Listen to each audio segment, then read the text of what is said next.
வணக்கம். மதிமுகம் செய்திகள். இன்றைய முக்கிய நிகழ்வுகளை பார்ப்பதற்கு முன்பாக தலைப்புச் செய்திகளை பார்க்கலாம். பாசிசம் வீழட்டும், இந்தியா வெல்லட்டும், உரிமைகளை மீட்க ஸ்டாலினின் குரல் என்ற பெயரில் தேர்தலுக்கான பரப்புரையை அறிவித்தது திமுக. டெல்லியில் மீண்டும் போராட்டம் நடத்த விவசாயிகள் திட்டம். எல்லையிலேயே தடுத்து நிறுத்த காவல்துறையினர் தீவிரம். சரியான நேரத்தில் அதிமுக கூட்டணி குறித்த அறிவிப்பு வெளியாகும். பாஜகவுடன் கூட்டணி இல்லை என எடப்பாடி பழனிசாமி திட்டவட்டம். கிளாம்பாக்கம் பேருந்து நிலையத்தில் கூடுதலாக பேருந்துகள் இயக்கம். சிலர் திட்டமிட்டு வதந்தி பரப்பி வருவதாக அமைச்சர் சிவசங்கர் பேட்டி. குடும்ப அட்டைதாரர்கள் வசதிப்படி கைரேகை பதியலாம். கட்டாயப்படுத்தி கடைக்கு அழைத்து சிரமம் ஏற்படுத்தக்கூடாது என தமிழக அரசு உத்தரவு.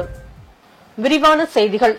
உரிமைகளை மீட்க ஸ்டாலினின் குரல் என்ற தலைப்பில் மக்களவை தேர்தல் பிரச்சார கூட்டங்கள் நடத்தப்படும் என திமுக அறிவித்துள்ளது.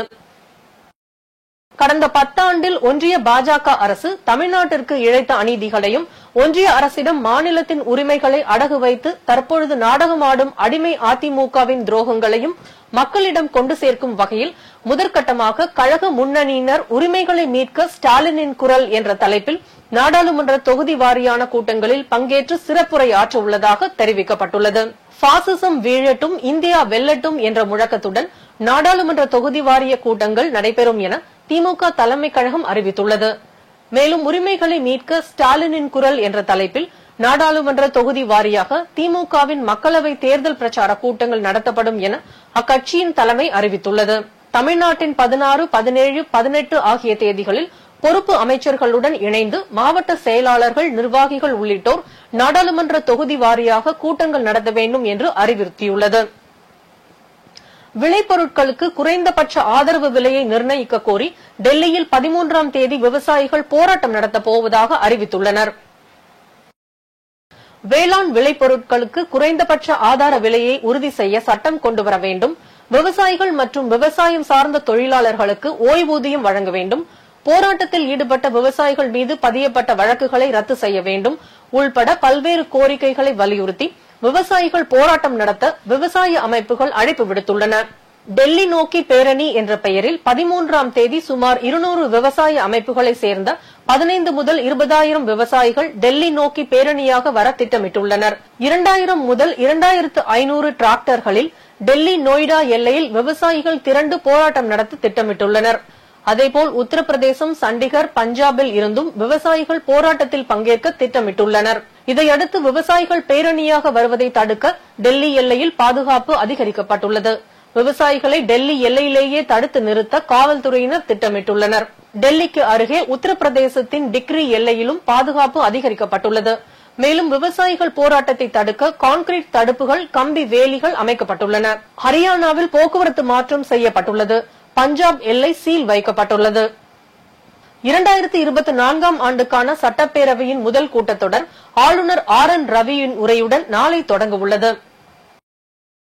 கடந்த ஆண்டின் தொடக்கத்தில் பேரவை கூட்டத்தொடரை தொடங்கி வைக்கும் வகையில் ஆளுநர் RN ரவி உரையாற்றினார். அப்போது அரசின் சார்பில் அளிக்கப்பட்ட உரையை தவிர்த்து சில பத்திகளை விடுத்தும் சில வரிகளை அவரே சேர்த்தும் வாசித்தார். இதற்கு தமிழக அரசின் சார்பில் கடும் எதிர்ப்பு தெரிவிக்கப்பட்டது. ஆளுநர் படித்த உரை அவை குறிப்பில் இடம்பெறாது எனவும் அரசின் சார்பில் தயாரித்து பேரவைக்கு அளிக்கப்பட்ட உரையே இடம்பெறும் என்றும் அறிவிப்பு செய்யப்பட்டது. இதற்கான தீர்மானத்தையும் முதலமைச்சர் மு க ஸ்டாலின் கொண்டு வந்து நிறைவேற்றினார். இந்நிலையில் 2024ஆம் ஆண்டுக்கான சட்டப்பேரவையின் முதல் கூட்டத்தொடர் ஆளுநர் RN ரவியின் உரையுடன் நாளை தொடங்க உள்ளது. தொடர்ந்து 19ஆம் தேதி நிதியமைச்சர் தங்கம் தென்னரசு 2024-25 நிதியாண்டுக்கான நிதிநிலை அறிக்கையை தாக்கல் செய்ய உள்ளார். இதையடுத்து 20ஆம் தேதி முன்பண மானிய கோரிக்கையும் 21ஆம் தேதி முன்பண செலவின மானிய கோரிக்கையும் தாக்கல் செய்யப்பட உள்ளது. சட்டப்பேரவை கூட்டத்தொடர் தொடங்கியுள்ளதை முன்னிட்டு சபாநாயகர் அப்பாவு சட்டப்பேரவையில் உள்ள கணினி, ஒலிபெருக்கி மற்றும் இருக்கைகள் சரியாக உள்ளனவா என்பதை தலைமை செயலகத்தில் பார்வையிட்டு ஆய்வு செய்தார். கிளாம்பாக்கத்திலிருந்து போதிய பேருந்துகள் இயங்கவில்லை என சிலர் திட்டமிட்டு வதந்தி பரப்பி வருவதாக அமைச்சர் சிவசங்கர் தெரிவித்துள்ளார். கடந்த 2 நாட்களாக கிளாம்பாக்கம் பேருந்து நிலையத்திலிருந்து பல்வேறு பகுதிகளுக்கு பேருந்துகள் சரியாக இயக்கப்படவில்லை என பொதுமக்கள் போராட்டம் நடத்தினர். இந்த நிலையில் சென்னையில் செய்தியாளர்களை சந்தித்த அமைச்சர் சிவசங்கர் கிளாம்பாக்கம் பேருந்து நிலையத்தில் நள்ளிரவில் சிலர் போராட்டம் நடத்தியது சந்தேகம் அளிப்பதாக தெரிவித்தார். கிளாம்பாக்கத்திற்கு நள்ளிரவு வரும் பயணிகள் குறித்து ஆய்வு செய்ய உள்ளதாக தெரிவித்த அவர், கிளாம்பாக்கத்தில் இருந்து போதிய பேருந்துகள் இயங்கவில்லை என சிலர் திட்டமிட்டு வதந்தி பரப்புவதாக தெரிவித்தார். பாஜகவுடன் கூட்டணி இல்லை என மீண்டும் எடப்பாடி பழனிசாமி திட்டவட்டமாக தெரிவித்துள்ளார். கிருஷ்ணகிரி மாவட்டம் பர்கூரில் நடைபெற்ற நிகழ்ச்சியில் பேசிய அதிமுக பொதுச் செயலாளர் எடப்பாடி பழனிசாமி, பாஜகவுடன் அதிமுக மறைமுக உறவு வைத்திருப்பதாக சிலர் கூறுவது உண்மை இல்லை எனவும், தேசிய ஜனநாயக கூட்டணியில் அதிமுக இல்லை எனவும் தெரிவித்தார். அதிமுக கூட்டணி உரிய நேரத்தில் அமைக்கப்படும் என்று அவர் தெரிவித்துள்ளார். நாடாளுமன்ற தேர்தல் பணிகளை ஒருங்கிணைக்க திமுக சார்பில் வார் ரூம் அமைக்கப்பட்டுள்ளது. நாடாளுமன்ற தேர்தலுக்காக கூட்டணி கட்சிகளுடன் பேச்சுவார்த்தை நடத்தவும், தொகுதி பங்கீடு குறித்து பேசவும், தேர்தல் அறிக்கை தயார் செய்யவும் திமுக 3 குழுக்களை அமைத்துள்ளது. இந்நிலையில் நாடாளுமன்ற தேர்தல் பணிகளை ஒருங்கிணைக்க திமுக சார்பில் வார் ரூம் அமைக்கப்பட்டுள்ளது. அதன்படி தொகுதி பார்வையாளர்கள் ஒருங்கிணைப்பு, பூத் கமிட்டி, பரப்புரை மேற்பார்வை ஆகியவற்றை திமுக இணை அமைப்பு செயலாளர் அன்பகம் கலை மேற்கொள்வார் என தெரிவிக்கப்பட்டுள்ளது. ஊடக விவாத குழு, நட்சத்திர பேச்சாளர்கள் பரப்புரை போன்ற பணிகளை மேற்கொள்ள திமுக துணை அமைப்பு செயலாளர் ஆஸ்டின் தலைமையிலான குழு செயல்படும் என்றும், சட்டக்குழு மற்றும் தேர்தல் ஆணையம் உள்ளிட்ட பணிகளை மேற்கொள்ள திமுக சட்டத்துறை செயலாளர் என்ஆர் இளங்கோ எம்பி தலைமையிலான குழு செயல்படும் என்றும் தெரிவிக்கப்பட்டுள்ளது. அமலாக்கத்துறை, சிபிஐ, வருமான வரித்துறை ஊழலை எதிர்த்து போராடாமல் ஜனநாயகத்தை எதிர்த்து போராடுவதாக ராகுல் காந்தி தெரிவித்துள்ளார். மத்திய டெல்லி மற்றும் டெல்லியின் கிழக்கு பகுதிகளை இணைக்கும் வகையில் 1.3 கிலோமீட்டர் நீளத்துக்கு 777 கோடி செலவில் உருவாக்கப்பட்ட பிரகதி மைதான சுரங்கப்பாதை திட்டத்தை கடந்த 2022ஆம் ஆண்டு பிரதமர் மோடி தொடங்கி வைத்தார். தற்போது சுரங்கப்பாதையின் பல இடங்களில் விரிசல்கள் ஏற்பட்டு தண்ணீர் தேங்கி போக்குவரத்துக்கு பயன்படுத்த முடியாத நிலையில் உள்ளது. இதுகுறித்து எக்ஸ் தளத்தில் கிண்டல் செய்துள்ள ராகுல் காந்தி, பிரகதி மைதான சுரங்கப்பாதை ஒரே ஆண்டில் போக்குவரத்துக்கு பயனற்றதாகிவிட்டதாக தெரிவித்துள்ளார். வளர்ச்சி பணிகளை திட்டமிடுவதற்கு பதில் பிரதமர் மாடலிங் செய்து கொண்டிருப்பதாகவும், அமலாக்கத்துறை, சிபிஐ, வருமான வரித்துறை எல்லாம் ஊழலை எதிர்த்து போராடாமல் ஜனநாயகத்தை எதிர்த்து போராடுவதாகவும் தெரிவித்துள்ளார். மாநிலத்தின் நிதிநிலையின் சக்திக்கு மீறி பல திட்டங்களை முதலமைச்சர் செய்து வருவதாக அமைச்சர் உதயநிதி ஸ்டாலின் தெரிவித்துள்ளார். திருப்பூர் மாநகராட்சிக்கு உட்பட்ட பகுதிகளுக்கு 1120.57 கோடி மதிப்பில் புதிய குடிநீர் திட்ட பணிகள் மற்றும் 70.43 கோடி மதிப்பில் திருப்பூர் ஊராட்சி ஒன்றியத்தை சேர்ந்த 165 ஊரக குடியிருப்புகளுக்கான கூட்டு குடிநீர் திட்டத்தை அமைச்சர் உதயநிதி ஸ்டாலின் தொடங்கி வைத்தார். மேலும் 53.45 கோடி மதிப்பிலான புதிய பல்நோக்கு கூடம் மற்றும் 12.87 கோடி மதிப்பிலான புதிய பன்னடுக்கு வாகன நிறுத்தம் ஆகியவற்றையும் திறந்து வைத்தார். நிகழ்ச்சியில் பேசிய உதயநிதி ஸ்டாலின், தனது வீட்டில் பயன்படுத்தும் பெரும்பாலான பொருட்கள் மகளிர் சுய உதவிக் குழுவினர் தயாரிப்பவைதான் என தெரிவித்தார். மாநிலத்தின் நிதிநிலையின் சக்திக்கு மீறி பல திட்டங்களை முதலமைச்சர் மக்களுக்கு தந்து கொண்டிருப்பதாக தெரிவித்த அவர், தமிழக மக்கள் ஒன்றிய அரசுக்கு வரியாக 1 ரூபாயை செலுத்தினால் அதிலிருந்து தமிழகத்திற்கு 26 பைசா தான் திருப்பி வருவதாக தெரிவித்தார். தமிழ்நாடு அரசு கடந்த 5 வருஷத்துல 6 லட்சம் கோடி ரூபாய் வரி செலுத்தியிருக்கிறோம். ஆனா ஒன்றிய அரசு நம்முடைய தமிழ்நாட்டுக்கு கிடைச்சிருக்கிற திருப்பி கொடுத்திருக்கக்கூடிய தொகை எவ்வளவு தெரியுமா? வெறும் 1,58,000 கோடி. நாம கொடுத்தது 6 லட்சம் கோடி. ஒன்றிய அரசு திருப்பி கொடுத்தது வெறும் 1,58,000 கோடி. தமிழ்நாட்டு மக்கள் நீங்க ஒன்றிய அரசுக்கு வரியா 1 ரூபா கட்டினீங்கன்னா கொடுத்தீங்கன்னா, ஒன்றிய அரசு தமிழ்நாட்டு மக்களுக்கு நீங்க கொடுக்கக்கூடிய ஒவ்வொரு 1 ரூபாய்க்கும் திருப்பி அவங்க கொடுப்பது வெறும் 29 காசு தான். ஆனா மற்ற மாநிலங்களுக்கு அதிகமாக கொடுக்கிறாங்க. மாநிலத்துடைய நிதி நிலைமை எப்படி கடினமாக இருந்தாலும் நம்முடைய தமிழ்நாட்டு மக்களை கைவிட்டு விடக்கூடாது என்று தமிழ்நாட்டுக்கு ஒரு தந்தையாக இருந்து நம்முடைய முதலமைச்சர் அவர்கள் பார்த்து ஒவ்வொரு திட்டத்தையும் நிறைவேற்றி வராங்க. அனைவருக்குமான வளர்ச்சி என்ற நோக்கில் செயல்பட்டு வருவதாக பிரதமர் மோடி தெரிவித்துள்ளார். மத்திய பிரதேசத்தில் 7,750 கோடி மதிப்பிலான பல்வேறு நலத்திட்டங்களை பிரதமர் மோடி துவக்கி வைத்தார். அப்போது பேசிய அவர், மத்திய பிரதேச மாநில மக்களின் வளர்ச்சிக்காக இரவு பகல் பாராமல் உழைத்து வருவதாக தெரிவித்தார்.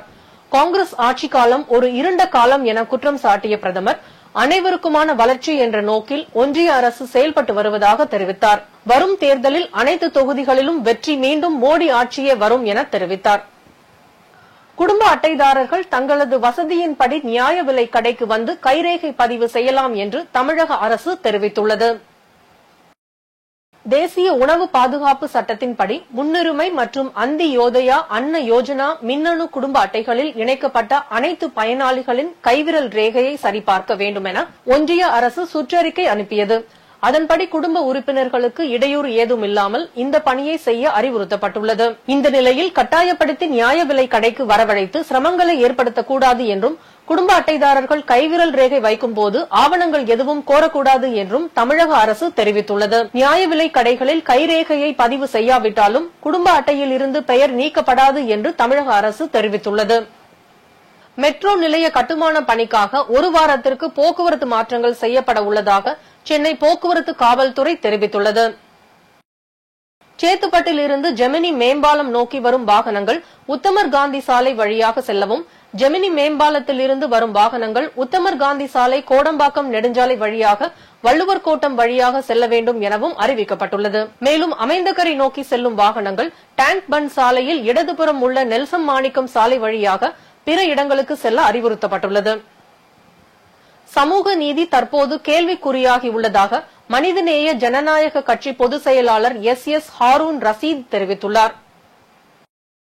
ஞானவாபி பள்ளிவாசலில் பூஜை செய்ய அனுமதித்ததை கண்டித்து மனிதநேய ஜனநாயக கட்சி பொதுச் செயலாளர் எஸ் ஹாரூன் ரசீத் தலைமையில் சென்னை மாவட்ட ஆட்சியர் அலுவலகம் அருகே முற்றுகை போராட்டம் நடைபெற்றது.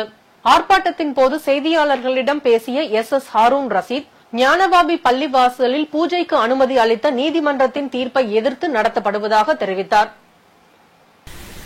இப்படியாக சமூக நல்லிணக்கம் மலர்ந்து அண்ணன் தம்பிகளாக வாழ்ந்து கொண்டிருக்கின்ற இந்த நாட்டிலே சமூக நல்லிணக்கத்தை கெடுக்கும் விதமாக பள்ளிவாசல்களிலும் கோயில்களிலும் சர்ச்சையை ஏற்படுத்துகின்ற விதமாக வாரணாசி நீதிமன்ற தீர்ப்பு அமைந்திருக்கின்றது.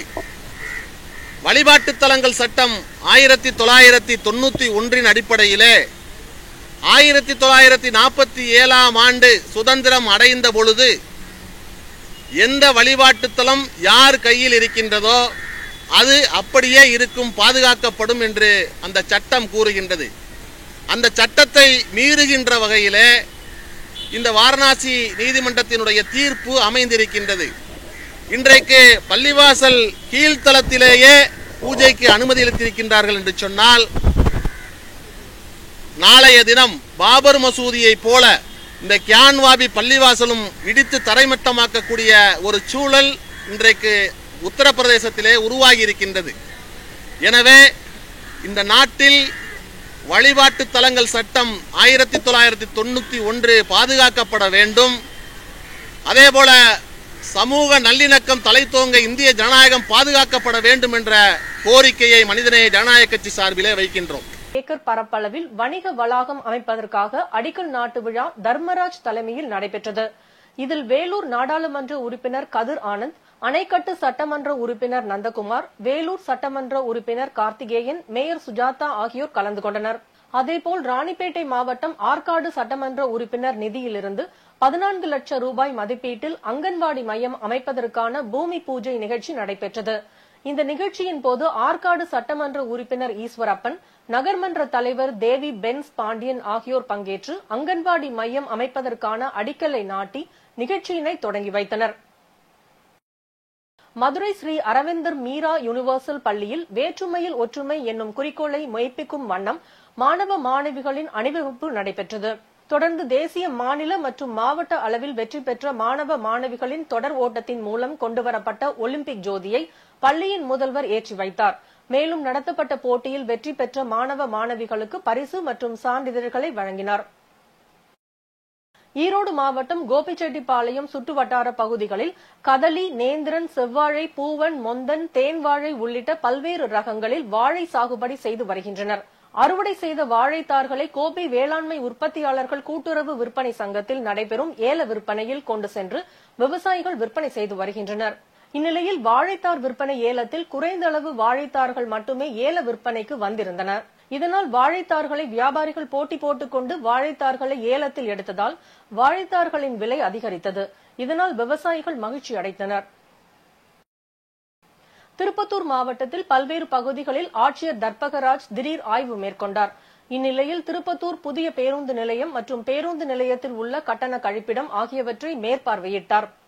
இதனைத் தொடர்ந்து திருப்பத்தூர் அரசு மருத்துவமனைக்கு சென்ற அவர் அரசு மருத்துவமனையில் பல்வேறு பிரிவுகளில் பொதுமக்களுக்கு முறையான சிகிச்சை அளிக்கப்படுகிறதா, நோயாளிகளுக்கு சத்தான உணவுகள் வழங்கப்படுகிறதா என ஆய்வு மேற்கொண்டார். திருவண்ணாமலை மாவட்டம் செங்கம் அடுத்த வளையம்பட்டு கிராமத்தில் மஞ்சு விரட்டு நிகழ்ச்சி நடைபெற்றது. அதில் உள்ளூர் காளைகள் மட்டுமின்றி கிருஷ்ணகிரி, வேலூர், திருப்பத்தூர், ராணிப்பேட்டை உள்ளிட்ட மாவட்டங்களில் இருந்து 500க்கும் மேற்பட்ட காளைகள் கலந்து கொண்டன. 100 மீட்டர் தூரம் கொண்ட இலக்கை குறைந்த வினாடியில் கடக்கும் காளைகளுக்கு பரிசுகள் வழங்கப்பட்டது. இந்த எருதுவிடும் விழாவை காண செங்கம் மற்றும் அதனை சுற்றியுள்ள பல்வேறு பகுதிகளில் இருந்து ஆயிரக்கணக்கான மக்கள் கண்டு ரசித்தனர். காளைகளை அடக்க முயன்றபோது 10க்கும் மேற்பட்ட இளைஞர்கள் காயமடைந்த நிலையில் திருவண்ணாமலை அரசு மருத்துவமனையில் சிகிச்சைக்காக சேர்க்கப்பட்டுள்ளனர்.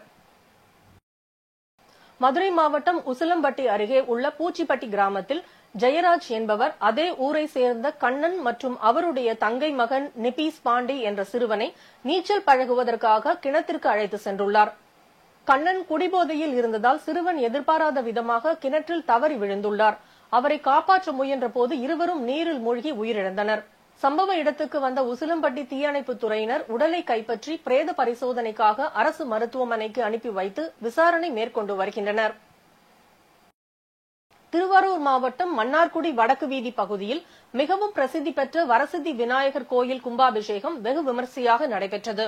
கோவில் புதுப்பிக்கப்பட்டு 3 தினங்கள் விக்னேஸ்வர பூஜை, லட்சுமி ஹோமம், நவகிரக பூஜையுடன் யாகசாலை பூஜைகள் தொடர்ந்து கோவிலின் விமான கலசத்தில் புனித நீர் ஊற்றி கும்பாபிஷேகம் நடைபெற்றது. இதில் திரளான பக்தர்கள் கலந்து கொண்டு சுவாமி தரிசனம் செய்தனர். வரும் 25ஆம் தேதி திருப்பூர் வருகை தரும் பிரதமர் மோடியை கண்டித்து மாணவர் காங்கிரஸ் சார்பில் கருப்பு கொடி ஏந்தி ஆர்ப்பாட்டம் நடத்த உள்ளதாக மாணவர் காங்கிரஸ் மாநில தலைவர் சின்னத்தம்பி கூறியுள்ளார். காங்கிரஸ் கட்சியின் முன்னாள் தலைவர் ராகுல் காந்தியின் நடைபயணம் வெற்றி பெற வேண்டும் என்பதை வலியுறுத்தி திருப்பூர் மாநகர மாவட்ட மாணவர் காங்கிரஸ் கட்சியின் சார்பில் ரத்த தான முகாம் நடைபெற்றது. பின்னர் செய்தியாளர்களிடம் பேசிய மாணவ காங்கிரஸ் கட்சியின் தலைவர் இதனை தெரிவித்தார். பிரதமர் நரேந்திர மோடி வருடத்துக்கு 2 கோடி இளைஞர்களுக்கு வேலை வாங்கி தருவதாக சொல்லி பொய் பிரச்சாரம் பண்ணி ஓட்டுகளை வாங்கி இன்று அக்னிபாத் திட்டத்தின் மூலமாக இளைஞர் 1.5 லட்சம் வருடத்துக்கு 1.5 லட்சம் இளைஞர்களுக்கு வேலை இல்லாமல் வேலை வாய்ப்பை இழந்து நிற்கிறார்கள். இந்த இளைஞர்களுக்கு நீதி வேண்டும் என்ற போஸ்டை இன்று வெளியிடுறோம். வருகின்ற 25ஆம் தேதி நரேந்திர மோடி இந்த திருப்பூருக்கு வருவதாக கேள்விப்பட்டோம். அதற்கு தமிழ்நாடு காங்கிரஸ் கமிட்டி தலைவர் KS அழகிரி அவர்களின் அறிவுறுத்தலின்படி கருப்பு கொடி காட்டி ஆர்ப்பாட்டம் நடைபெறும் என்பதை இந்த இடத்தில் கூறிக்கொண்டிருக்கிறேன். நன்றி, வணக்கம், ஜெய்ஹிந்த். சென்னை தியாகராய நகரில் உள்ள கல்லூரி வளாகத்தில் ஸ்ரீ சங்கர்லால் சுந்தர்பாய் சேஷன் ஜெயின் மகளிர் கல்லூரியின் சேஷன் பஜார் 2024 விற்பனை கண்காட்சி நடைபெற்றது. கண்காட்சியில் அழகு கலை பொருட்கள், கலைநயப் பொருட்கள், ஜவுளிகள் என பல்வேறு துறை சார்ந்த சுமார் 120 ஸ்டால்கள் அமைக்கப்பட்டிருந்தன. ஸ்ரீநகர்ல நடைபெறுகிற சபாஷ் ஈடிசல் மூலமா ஷாசன் பஜார் ஒவ்வொரு வருஷமும் நாங்க இதை நடைபெற்று வருகிறோம். இதுல முழுக்க வெறும் மகளிர் மட்டும்தான் ஸ்டால்ஸ்லாம் வைப்பாங்க. அவங்க தொழில் நுட்பமாக இருக்கிறதுக்காக நாங்க இந்த ஆப்பர்ச்சுனிட்டிஸ் நாங்க மேனேஜ்மெண்ட் மூலமா இதை நாங்க கொடுக்குறோம் பசங்களுக்கு. இதுல நம்ம காலேஜ் ஸ்டூடெண்ட்ஸ், படிச்சு முடிச்ச ஸ்டூடெண்ட்ஸ், படிக்கிற ஸ்டூடெண்ட்ஸ், அது தவிர NGO and self help group அவங்களுக்குமே இந்த ஆப்பர்ச்சுனிட்டிஸ் நாங்க தரோம். ஸோ இன்னைக்கு மட்டுமே 120 ஸ்டால்ஸ் வச்சிருக்கோம் நாங்க கடையில. இதை தவிர ஒரு 10 கேம்பஸ் பிசினஸ் ரெகுலரா நாங்க சபாஷ் ஈடிசல் மூலமா எங்களோட அலுமினி ஸ்டூடெண்ட்ஸ்க்கும் படிக்கிற பசங்களுக்கும் நாங்க இந்த ஆப்பர்ச்சுனிட்டி கொடுக்குறோம். ஸோ இந்த பிசினஸ் எதுக்கு கொடுக்குறோம் அப்படின்னா அவங்க சீக்கிரமா தொழில் செஞ்சு பழகி அதுல இருக்கிற கஷ்ட நஷ்டங்களை தெரிஞ்சு அதோட சேலஞ்சஸ் எல்லாம் ஃபேஸ் பண்ணி சீக்கிரமா அவங்களும் பிசினஸ் பண்ணி நிறைய வேலை வாய்ப்புகள் நிறைய பேருக்கு கொடுக்கறதுக்காக இந்த ஆப்பர்ச்சுனிட்டிஸ் நடக்கிறோம். சென்னையில் ரோட்டரி சங்கங்களின் பிரதிநிதிகள் கலந்து கொள்ளும் 3 நாள் மாநாடு துவக்க நிகழ்ச்சிகள் நடைபெற்றன. அப்போது பேசிய அபிராமி ராமநாதன் சென்னையில் போலியோவை ஒழிப்பதில் ரோட்டரி சங்கம் பெரும் பங்காற்றியுள்ளதாக தெரிவித்தார். இதுல புதுசா நாங்க என்னெல்லாம் இருக்கு ரோட்டரியில இன்னும் எப்படியெல்லாம் மக்களுக்கு உதவலாம்ங்கிறது வரும். ஒன்றும் இல்லை, தமிழ்நாட்டில் எல்லாம் விட்டுருக்க சென்னை நகரத்தை மட்டும் எங்கள் எல்லா சங்கங்களும் சேர்த்து கிட்டத்தட்ட 10 to 15 கோடி ரூபா ஒரு வருஷத்துக்கு செலவு பண்ணுறோம். ஏன் உலகத்தில் யாராலும் ஒழிக்க முடியாதுன்னு சொன்ன போலியோவை ஒழிச்சது எங்கள் ரோட்டரி தான்.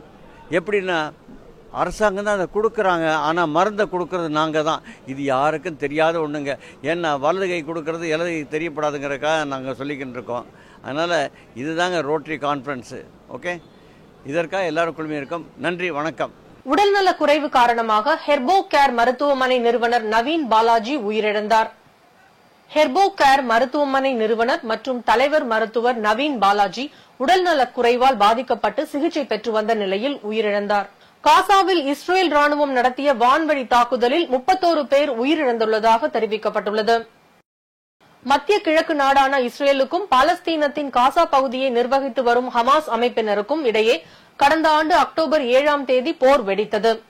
இந்த போரில் இதுவரை 28,000க்கும் அதிகமான பாலஸ்தீனியர்கள் உயிரிழந்துள்ளதாக காசா சுகாதாரத்துறை அமைச்சகம் தெரிவித்துள்ளது. இதனிடையே காசாவில் இஸ்ரேல் ராணுவம் வான்வழி மற்றும் தரைவழி தாக்குதல்களை தொடர்ந்து நிகழ்த்தி வருகிறது. இந்த நிலையில் ரபா நகரத்தின் மீது இஸ்ரேல் ராணுவம் வான்வழி தாக்குதல் நடத்தியுள்ளது. இந்த தாக்குதல்களில் 10 குழந்தைகள் உட்பட 31 பேர் உயிரிழந்துள்ளதாக தெரிவிக்கப்பட்டுள்ளது. ஹமாஸ் அமைப்பை முழுவதுமாக அழிக்கும் வரை போர் நிறுத்தம் ஏற்படாது என நெத்தன்யாகு கூறி வருகிறார். அதே சமயம் போரில் பொதுமக்கள் மீது தாக்குதல் நடத்தப்படுவதற்கு அமெரிக்கா உள்ளிட்ட நாடுகள் கண்டனம் தெரிவித்துள்ளது. மீண்டும் தலைப்புச் செய்திகள். பாசிசம் வீழட்டும், இந்தியா வெல்லட்டும், உரிமைகளை மீட்க ஸ்டாலினின் குரல் என்ற பெயரில் தேர்தலுக்கான பரப்புரையை அறிவித்தது திமுக. டெல்லியில் மீண்டும் போராட்டம் நடத்த விவசாயிகள் திட்டம்.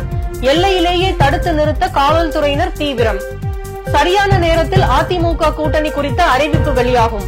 பாஜகவுடன் கூட்டணி இல்லை என எடப்பாடி பழனிசாமி திட்டவட்டம். கிளாம்பாக்கம் பேருந்து நிலையத்தில் கூடுதலாக பேருந்துகள் இயக்கம். சிலர் திட்டமிட்டு வதந்தி பரப்பி வருவதாக அமைச்சர் சிவசங்கர் பேட்டி. குடும்ப அட்டைதாரர்கள் வசதிப்படி கைரேகை பதியலாம். கட்டாயப்படுத்தி கடைக்கு அழைத்து சிரமம் ஏற்படுத்தக்கூடாது என தமிழக அரசு உத்தரவு. இத்துடன் செய்திகள் நிறைவடைந்தன.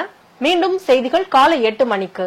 மேலும் செய்திகளை தெரிந்து கொள்ள மதிமுகம் பிரைம் யூடியூப் தளத்தில் இணைந்திருங்கள்.